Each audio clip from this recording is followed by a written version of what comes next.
that have sex between the ages of 13 and 14 report that sex was unwanted or involuntary. Same-sex marriage is legal in 25 states, and with some minor adjustments, we expect to see 35 states. But LGBTs are still 4 times more likely to attempt suicide than their straight peers. This is why language and content of sexuality education needs to be inclusive.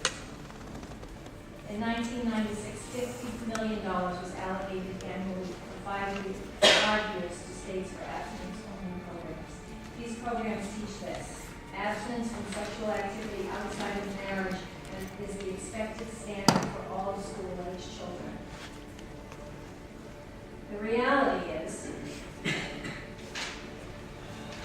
that 40 to 50% of high school seniors have engaged in sexual activity. There are serious decisions that teens need to make every day, from what to put on Facebook to who they call if they are contemplating suicide or making decisions about becoming sexually active. They need some guidance from adults, including parents, teachers, and healthcare providers, to make these decisions. One of the best ways to get young people talking about what concerns them is to allow anonymous questions. Here are some of the sample questions that I've gotten over the years. Can you get HIV from kissing? Why is sex more enjoyable for boys than girls? My friend told me if you use a tampon, you're not a virgin anymore. Is that true? Why are parents so afraid to talk about sex? What is chlamydia? Because I know someone who has it. I'm sorry, that's what you asked. Okay. Asking about that. So, in conclusion, I'd like to say that I think that our laws and our policies need to reflect our changing culture. And I think that we would be doing a disservice to our children by not giving them the opportunity to discuss these things in a classroom environment.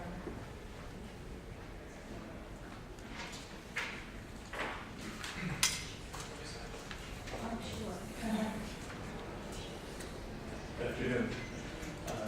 Chairman Chang, thanks for having me here this afternoon. My name is Dan Kiley, and I'm pleased to offer this testimony in support of H448. In my role as a school administrator and a wellness educator at Pheasant School, which is a pre-K school through 9th grade, all boys, independent school in Western New York. And as a parent, I understand the beneficial impact this bill would have on Massachusetts residents. By far, my most important role has been as a parent to my 5 children, responding to their diverse needs, helping to keep them informed and safe. And I would have been here today, but I did not always feel effective or confident when it came to providing my children with the information they needed about sex and sexuality. Let's face it, most adults remain as tongue-tied and as clueless as ever when delivering what in reality are some pretty basic and mundane facts about human life. And as a young parent, I too was uncertain, hesitant about how to talk to my children, as many are. I wish the school had been there to offer more support and back up and fill in the gaps that I missed. They're grown now. They range from 34 to 24. My oldest, a 34-year-old gay man, is now living with HIV. And I've come to see that parenting involves providing our children with information and guidance they need as they grow and develop. And also supporting them as they inevitably deal with the choices they make and the dilemmas they face. We continue to operate under the misconception of keeping the big secret of sex away from children until they are, quote, ready. We'll keep them safer. It will not. If anything, waiting leaves them vulnerable to the realities that they don't consider or know until it is too late. My friend and colleague, Deborah Rothman, a wellness educator at Park School in Baltimore, and a respected lecturer on sex education, speaks eloquently on this subject in her book, Talk to Me First, Everything You Need to Know to Become Your Child's Go-To Person About Sex. She writes that the idea that knowledge about sex is a big, big secret that adults keep away from children until they are ready, at which point, sweaty palmed and gasping for air, they spill beans about where babies come from. Until we change that deep-rooted cultural myth and other entrenched ways of thinking about sex education, we'll continue to miss out on opportunities to nurture our children and teens in the way that they most need it in the 21st century. When I took took on the challenge of writing curriculum for our school's wellness program, I was determined to find the information that was clear and accurate so that we were teaching responsibly. Our curriculum had to include the important intersection that sex has with intimacy, the creation of meaningful relationships, respect, and trust, and many other aspects of adult life. At my school, our course for 8th grade boys is called Making Healthy Decisions, and the focus of the class is safety and risk assessment. In order to be safe, children and teens must be able to make clear judgments about consequences of their actions, and to assess the risks associated with any behavior, one must have accurate information. It's significant that most of my 8th grade students have never heard of chlamydia when it was introduced in my class. So our commitment to quality education in the Commonwealth is a source of pride for all our residents, and quality education must include accurate and comprehensive sexual information. I hope you will support this bill. Thank you very much.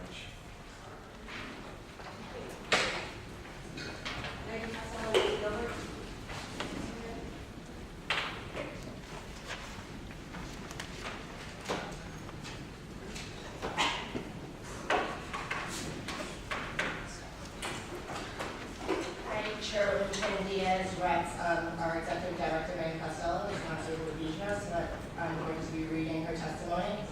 I'm happy to be here to speak in support of H448, an act relative to healthy youth. Mayor Walsh believes that there's nothing more important than the health, safety, and well-being of our youth. H448 would ensure that our students receive comprehensive, medically accurate, and age-appropriate sex education. I want to be clear, this is not a new mandate, but rather a structure to ensure that if this school chose to add sex education to their curriculum, there are standards to follow. We need to ensure that our students are receiving medically accurate information. This is the right thing to do, but is also critical to the well-being of our students and the future of our city.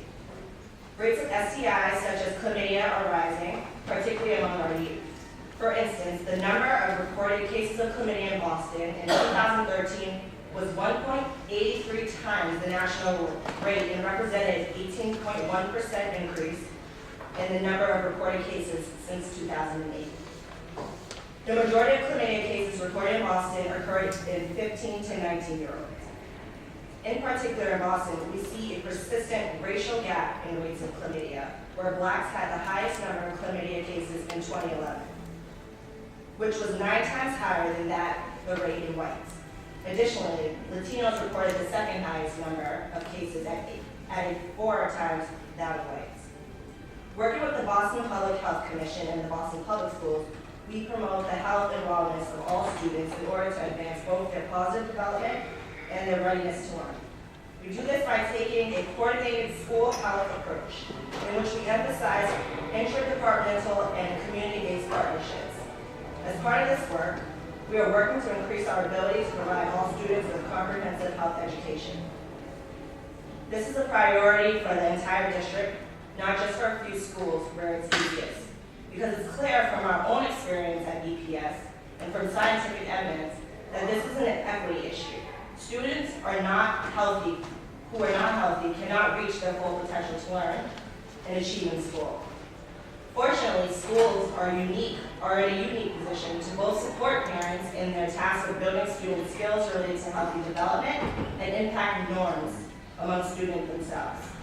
The Boston Public Schools support comprehensive pre-K through grade 12 health education that is medically accurate, age and developmentally appropriate, culturally inclusive, LGBTQ inclusive, and implemented in safe and supportive learning environments where all students feel valued.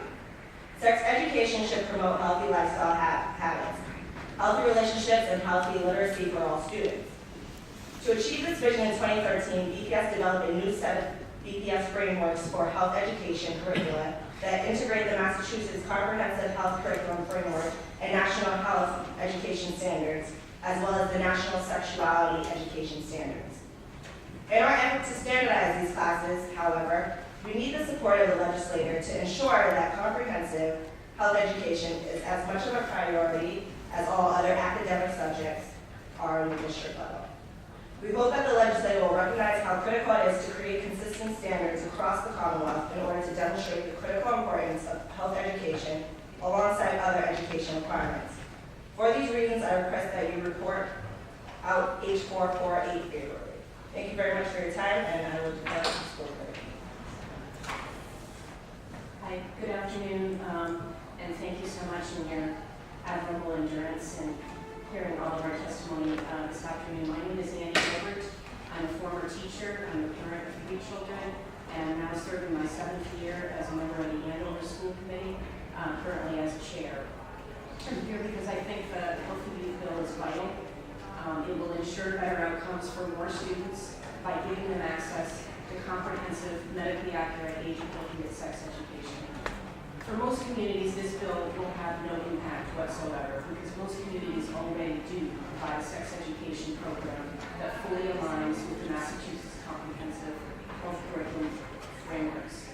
I graduated from the Belmont Public Schools over 30 years ago, and even then, students took a health class that included a sex education unit. Today, the only communities that will be affected by this bill are the relatively few that are left that do not already offer a comprehensive standards-based curriculum. It's important to highlight right up front that this bill is not a mandate. If a community does not wish to offer sex education, it is under no obligation to do so. But if it does, the Healthy Youth Bill will ensure that the curriculum that is offered meets the standards of the Massachusetts curriculum frameworks, the same standard we apply to every other area of instruction in our schools, from foreign language, English, history, and the arts to math, science, technology, and engineering. The Healthy Youth Bill will also ensure that if the school district chooses to offer sex education, it will provide a curriculum that's comprehensive, and that is the key.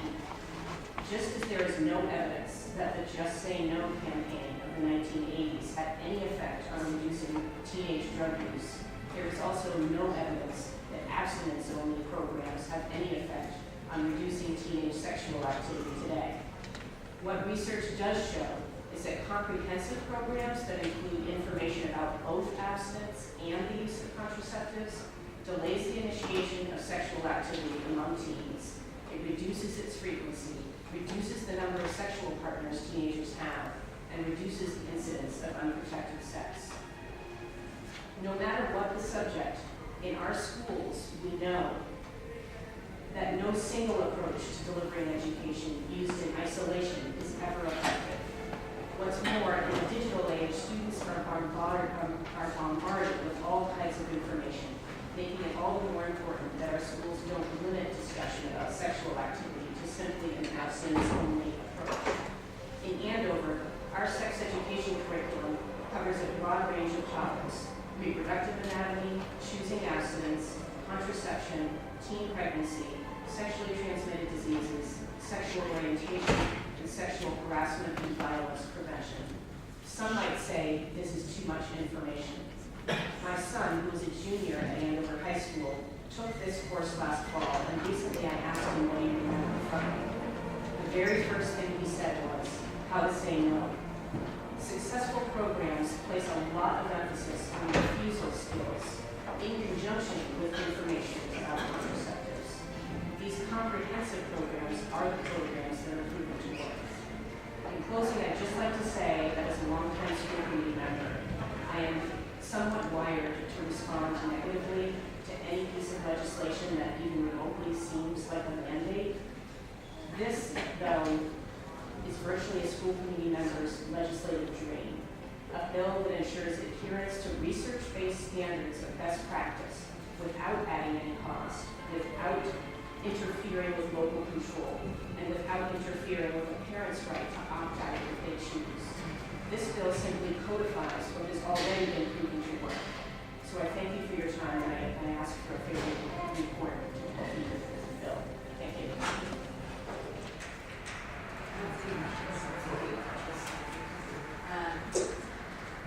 James Savino, Barbara Coleman, Mary Jane Devon, Chris Changas.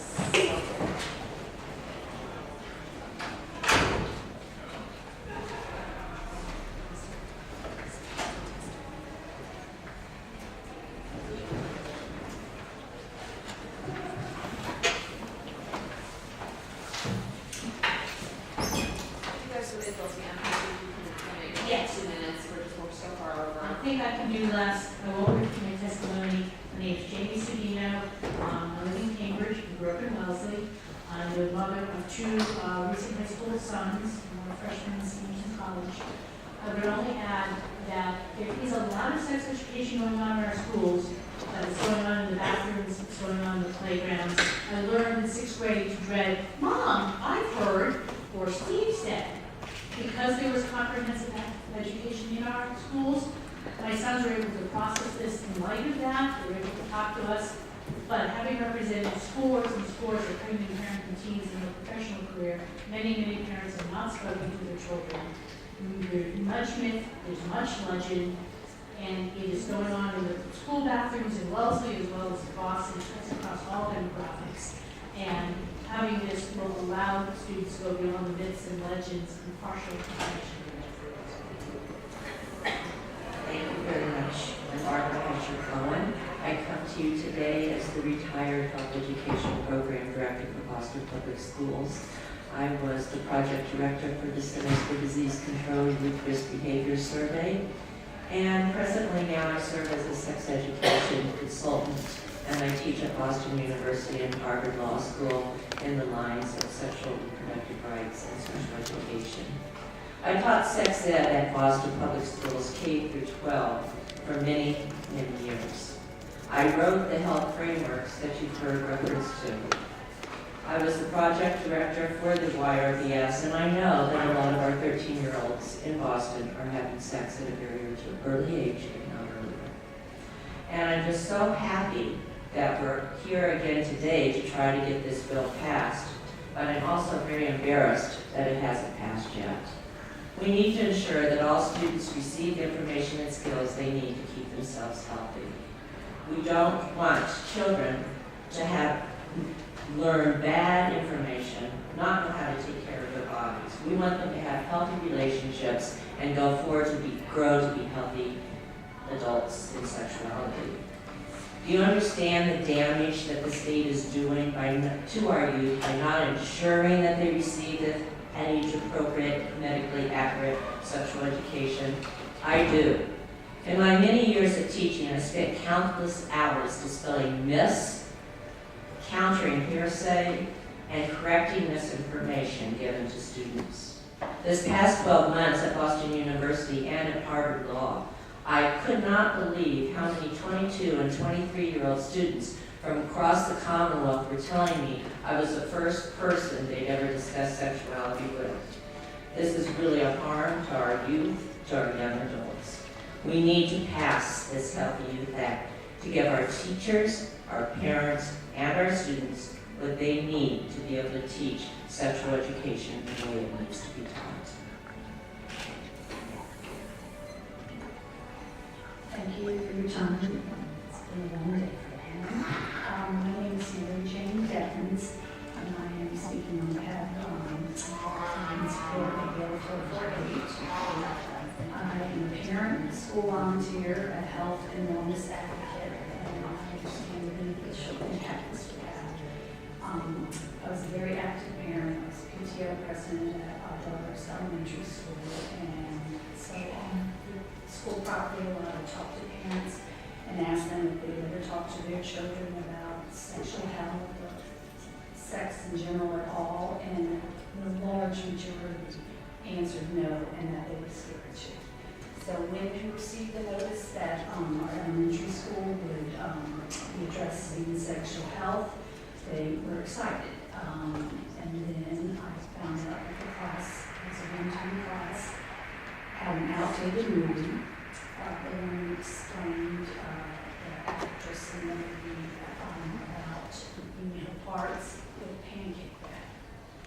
So I thought, I'm not sure what my children learned, but so then they move on to middle school, which is fraught with hormones, the unknown, lack of maturity, and this is where so much is happening. And it doesn't matter what socioeconomic level you are, what community you're in, this is going on. And parents don't know how to talk to their children. I think I'm pretty open about it, but every time it comes up, I'm like, oh, am I saying the right thing? I don't know what I'm doing, and I am very proactive about talking with my three daughters. sickens me to think that they're learning about sexual activity through porn and other unreliable sources. I think a sexual health program should be consistent, include not just heteronormative education, but sexual health for all types. There have been numerous studies that document sex among minors decreases when they are informed and educated. It can help prevent teen pregnancies, transmitted diseases, and save our time and money. And I just want to add one quick thing. My daughter is away at college in a neighbor state where they do not have sexual health education program at all. They do it through their churches or different communities, and they have one of the highest STD rates in the country. So the more informed our students are at appropriate ages, the better our health and our time will be, and the better we'll be as parents in the community. Thank you so much for your time. Hi, my name is Chris Chanya-Sonkit, and I am speaking here as an appointed commissioner to the Massachusetts Commission on Status and Women, which was legislatively created in 1998, and it supports and works to advance women towards full equality in all aspects of their lives. And this healthy youth legislation is well aligned with our mission. It recognizes the value and importance of comprehensive, age-appropriate, medically accurate health education. But aside, sorry, this is Genevieve. Aside from, she wants to face you. Aside from being a commissioner, I actually also serve as chair of the American Public Health Association Education Board. I'm on their executive board, and I also am co-chair of the American Public Health Association's Joint Policy Committee. I actually work by day as a human services specialist in the Berlin Office of Diversity, Inclusion, and Community Relations, and I have a master's degree in maternal child health care, and I also have a doctorate doing research in health disparities. But really, here today, I actually want to speak to you as a mom of Genevieve, who is 4 months old, and also I have 2 little boys, one who just turned 5, and another who is 3. And I really speak on behalf of them, their friends, and I guess I just want to tell you from my point of view. I feel like because this bill doesn't actually tell schools that they have to, or even when they teach sexuality education, and it doesn't cost schools any money, it doesn't interfere with local control, and it actually would allow parents to opt out. I can't really understand why, I just wouldn't understand why parents would opt out to do so. So I really don't see how you could pass it. This bill would actually just make sure, again, that if a school decides to offer sex ed, that they would actually provide age-appropriate and medically accurate information. As a mom, as some of you are, I really want only the best for our children and their friends. I want them to grow up healthy and strong, and productive and fulfilling lives, to be engaged citizens, to work to help make the world a better place. And evidence-based research actually shows that providing medically accurate, age-appropriate sexuality education helps kids stay healthy, it enhances their ability to learn, and really leads them on a path towards a successful life. I was startled to hear that nearly 40% of high school students in Massachusetts have had sexual intercourse, and that 1 in 10 of them have had 4 or more sexual partners in their lives, and these are high school students. My heart is beating really fast, not just because I hope she doesn't yell at you all, but also because I'm kind of nervous about when the time comes and I speak about their sexual health to my 3 kids. And I know I will, but I kind of need your help to make sure that our schools are supporting the things that I say and do. And I guess I just want to make sure that when the time comes, which I'm nervous about too, is that our kids are making really smart, informed, healthy decisions about their health, right? I'm almost done. But when the time comes, and I guess it might, I want my kids to know both about abstinence and contraception. And while I really hope to have grandbabies someday, I kind of don't want to do that anytime soon, because I can barely handle these guys. So again, the Commission on the Status of Women probably endorses this legislation. Women strongly encourages you to report favorably on this bill. But I can tell you that it's actually really a mom-endorsed bill. So thank you again for your time and inspiration. Welcome, marvelous. This bill is really, I don't know, my mind is strong, not tomorrow. It's on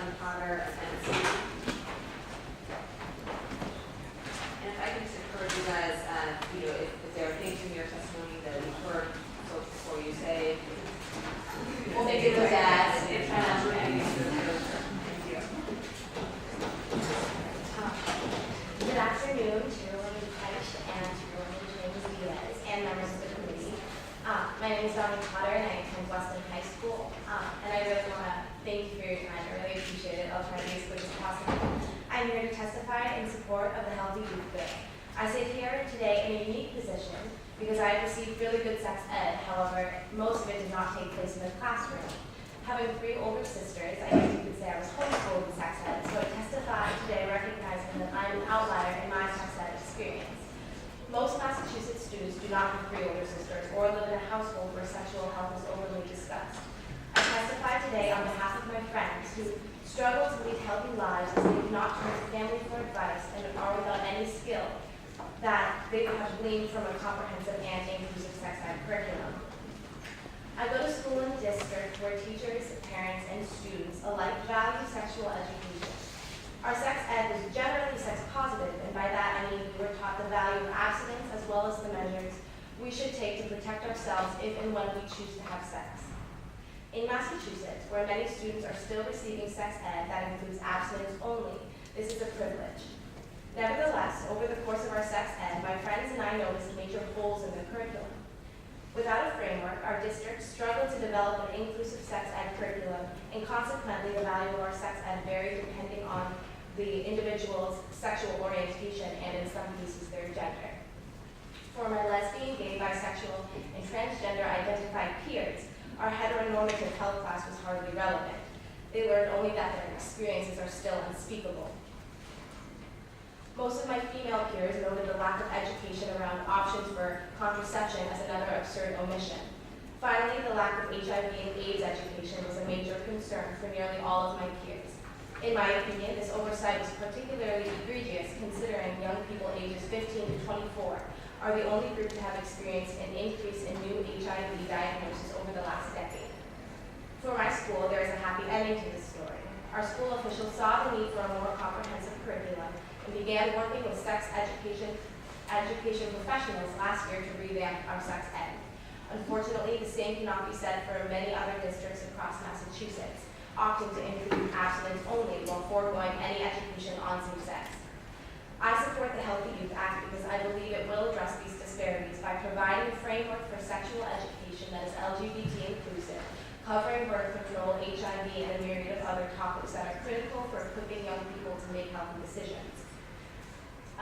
Though this bill is not a mandate, it will help to iron out the inequities among students already receiving sexual education in Massachusetts.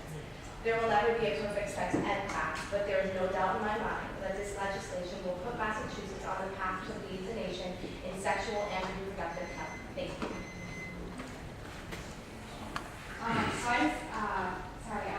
Good morning, Rep. Heish and Senator Chandeliers, members of the committee.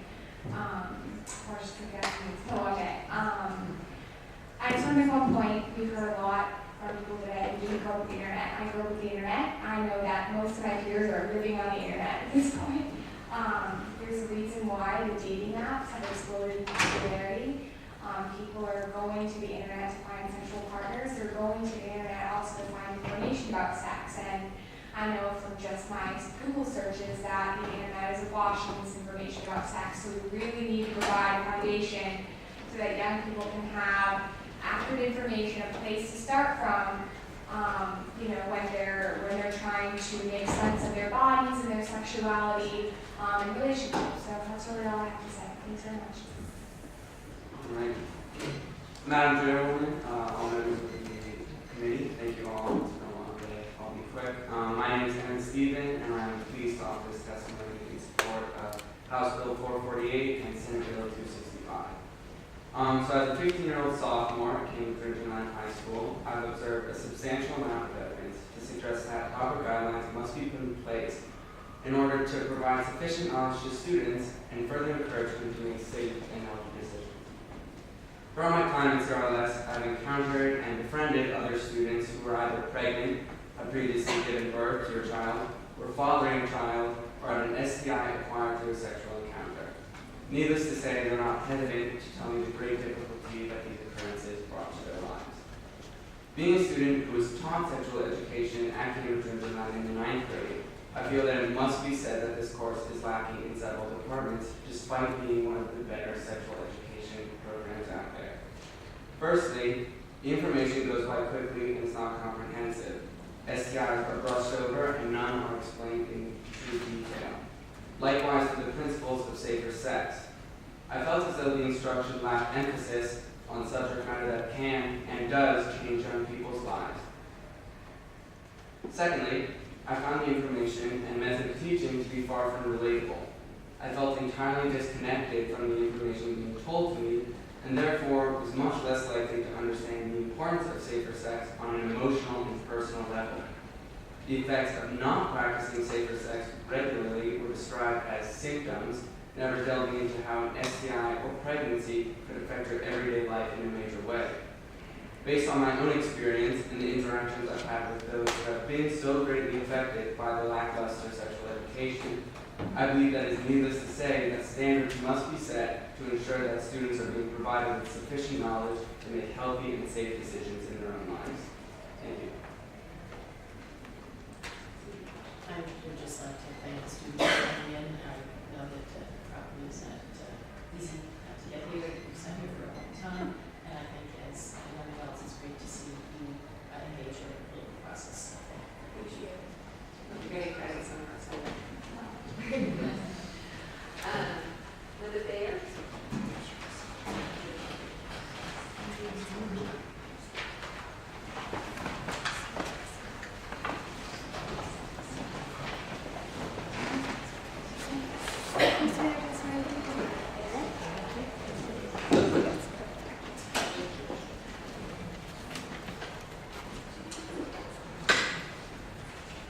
Good afternoon.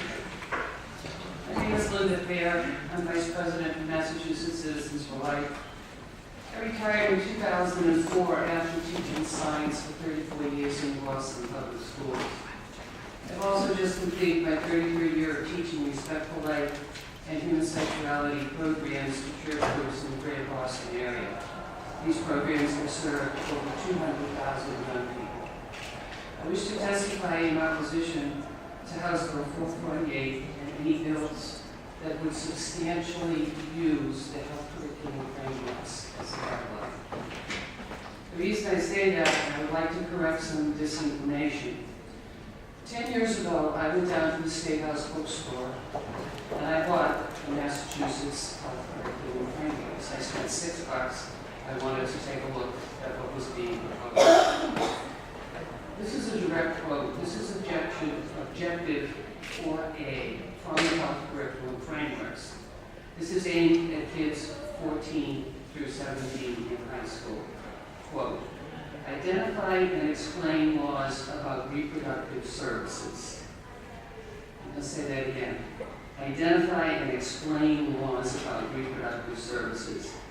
If a teacher would go into the classroom and do this, that would include the parental notification laws with respect to a minor girl's abortion and the judicial bypass, and would in fact be teaching kids as young as 14 how to get an abortion without their parents' knowledge. That's directly in the frameworks.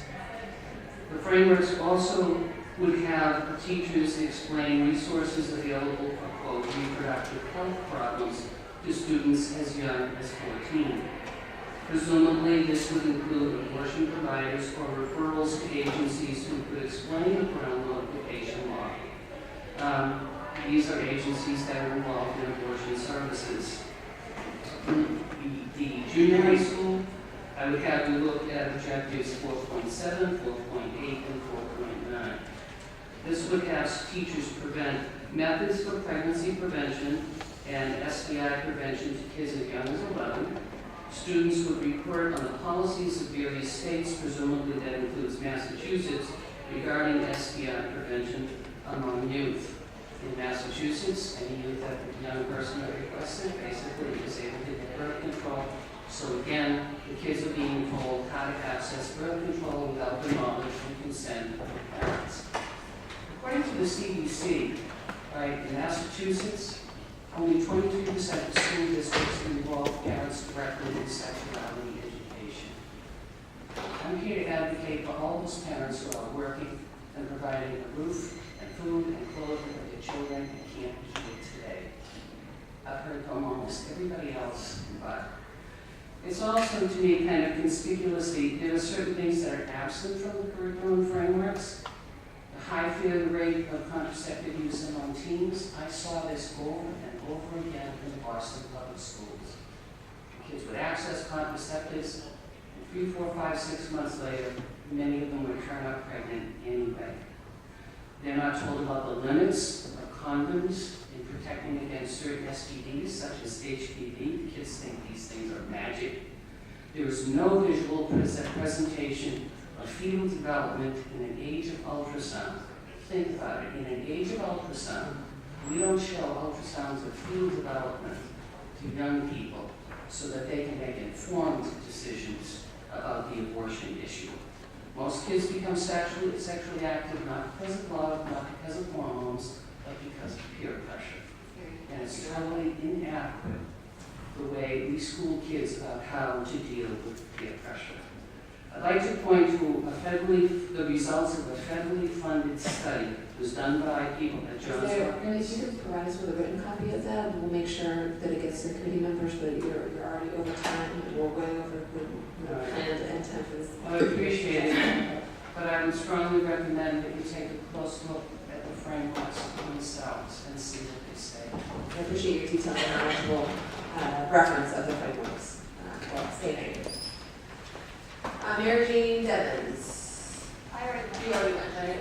Yes. And Madeira.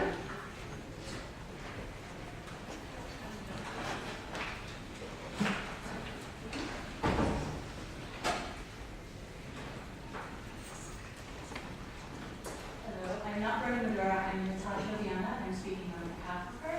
But before I share her testimony, I wanted to quickly share my story. Again, my name is Natasha Viana and I work at the Massachusetts Alliance on Teen Pregnancy. I was raised by very loving, caring, and religious parents. I went to a private high school where I got amazing education. And I knew as early as when I was 11 or 12 that I did not want to become a teen mom, and that I did not want to have a baby before I got married. However, by the age of 17, I was already very misinformed. I was under-supported. I was in a very unhealthy relationship with someone who's older than me. And by the time I was ending my junior year, I found out that I was pregnant. So while much has changed in my life after giving birth, I did graduate on time, I did go to college. I have a stable and amazing job now at an organization that I love. I do have to think about what it will be like for me to raise my daughter and what kind of education she will have. My daughter is 9 now, and so we are having conversations about healthy relationships and what it means to be a 9-year-old now. But I have to also think about the reality that more than 80% of teen pregnancies are unplanned and unwanted, and how many other young people like me are not getting the information that they need and that they deserve. So if we are going to give young people information, I think it's really important that we ensure that it's medically accurate and that it's comprehensive. And as Brenda states in her testimony, the Healthy Youth Act is in the best interest of young people because it keeps them informed and healthy while they're in school. And while the legislation proposes the opportunity for schools to offer sex education, it also includes information on abstinence and contraception, and it in no way ties local school boards or parents' hands. And additionally, a joint Kaiser Family Foundation and Kennedy School of Government survey also suggests that 93% of parents of middle school students and 91% of parents of high school students believe it is very important to have sexuality education as part of the school curriculum. And again, I know we're running out of time, so I just wanted to thank you for providing your testimony.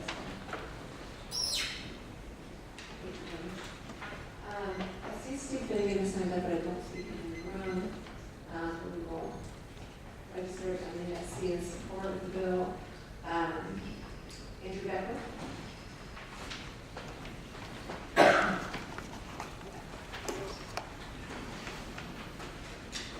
Members of the committee, thank you for your time. We are in opposition to House Bill 448, curriculum frameworks for the healthy youth.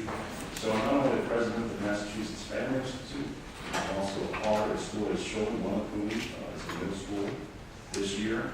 And we're short on time, so I've got to chase a lot of discussion and mention of the terms medically accurate and age appropriate. And that's sort of the nexus of where both sides have concern on this issue. So as an attorney, I've reviewed both the health frameworks as well as the proposed legislation that would set up the health frameworks as a requirement, Commonwealth-wide. And I was able to get a hold of a copy of the Planned Parenthood's new Get Real curriculum, which is in use in many Massachusetts schools. This is an example, perhaps the prime example, of what would actually be used to comply with this legislation and frameworks were passed. So I thought it would be helpful to just use two examples of what the concerns are of parents like myself. In lesson 7.8, which is a list of steps to correct condom use, and this is going to be for 7th graders, so 12-year-olds. One of the steps is to have vaginal, oral, or anal sex. And so I would ask, does any member of the committee believe it is age appropriate to introduce 12-year-olds to the concept of anal sex? That's what I thought. So I hope you will share that sentiment with Representative O'Day, who was the sponsor of this legislation. There's also in the protection methods chart, which is for grade 7, so again, 12-year-olds, the following. The dental dam is a thin layer of latex, plastic, or polyurethane that acts as a barrier between partners when placed over the vulva or anus during oral sex.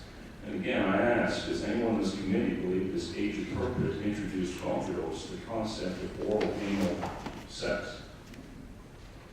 It goes on. You can also use, for dental dam, non-microwavable saran wrap or a condom cut in half.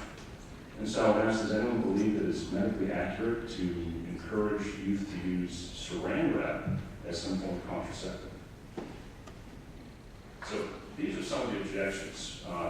In theory, we all want our children to be knowledgeable of reproductive health and to be safe. But what I'm advocating is, please don't pass this bill. Right now, any school, and many do, can use this curriculum if this is appropriate, or other curriculum. They can follow frameworks, all or some or none, based on specific needs and appropriateness for their community, their parents, their teachers, the local administrators. So there's absolutely no need to pass this legislation unless we're trying to mandate this type of wild and inappropriate material in all our schools. So the person we have signed up to testify is Mary Gorman. Apologize if I pronounced that wrong. Mary's here. Looks like no. This is the end of our first appointment, so we're going to give us our during round of this hearing. Thank you for everyone's patience.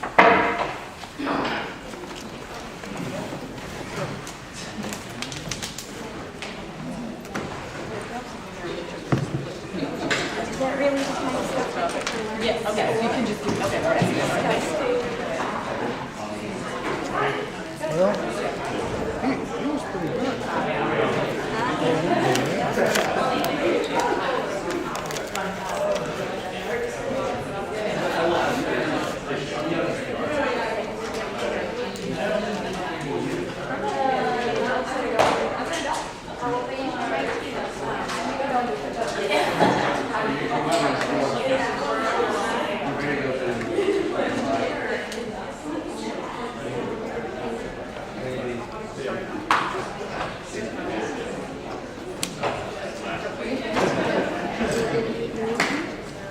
Well, I mean, this was